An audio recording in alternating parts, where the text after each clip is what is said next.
E aí, galera, sou o professor Rodrigo Retica, professor do QG do Enem, e sou professor de História da Arte. E estou aqui hoje para trazer uma dica sobre o romantismo, né? O romantismo dentro das artes plásticas, não o romantismo dentro da literatura, o romantismo no Brasil.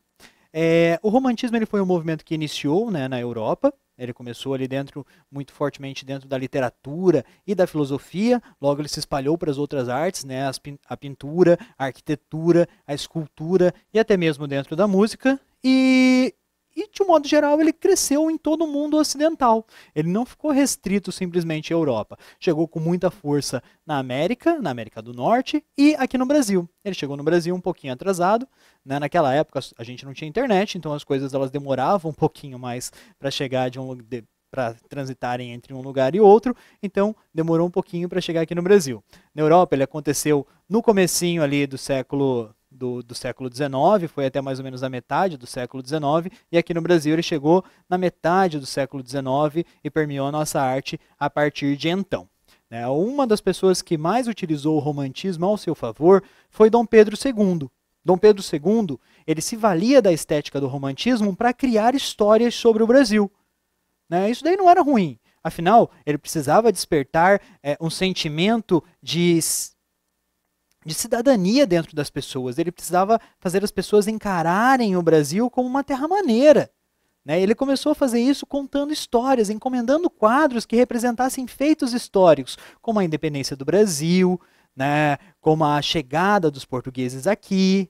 Então ele começou a criar um passado histórico para o nosso país, para que houvesse uma identificação cada vez maior entre o cidadão e a sua terra. Dom Pedro II ele pensou muito nisso, e isso daí ajudava ele a criar uma imagem de um Brasil unido, de um Brasil continental, de um Brasil que poderia ser uma grande nação. Ele tinha interesse nisso, obviamente, ele queria continuar no poder, e ele estava vendo ali a ascensão das ideias republicanas, da democracia, ele via ali essa ameaça, de não ser mais o imperador do Brasil.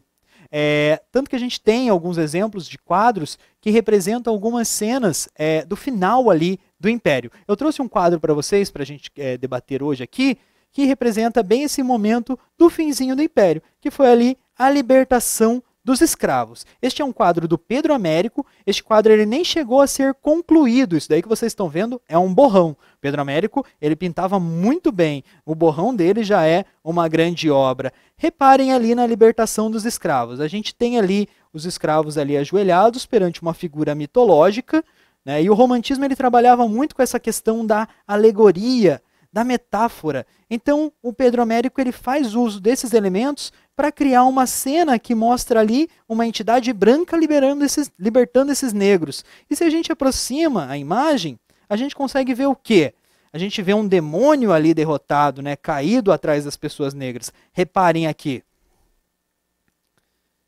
Essa figura caída, estendida no chão, morta, derrotada, perante a esse espírito da liberdade que acaba de libertar os negros. Aqui atrás a gente tem ainda a figura da princesa Isabel, a qual a gente considera a libertadora dos escravos. E aqui os escravos agradecidos perante essa entidade mitológica que simboliza a liberdade. O romantismo ele faz isso, ele trabalha esses elementos alegóricos, ele trabalha muita simbologia para criar histórias, ele trabalha com metáforas.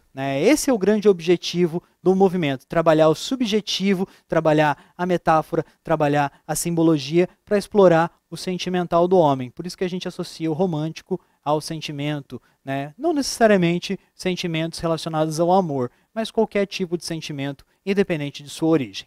Tá bom?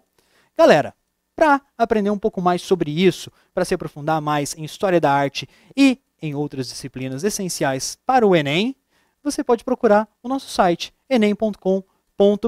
Vem estudar História da Arte e estudar, de um modo geral, com a gente. Abraço.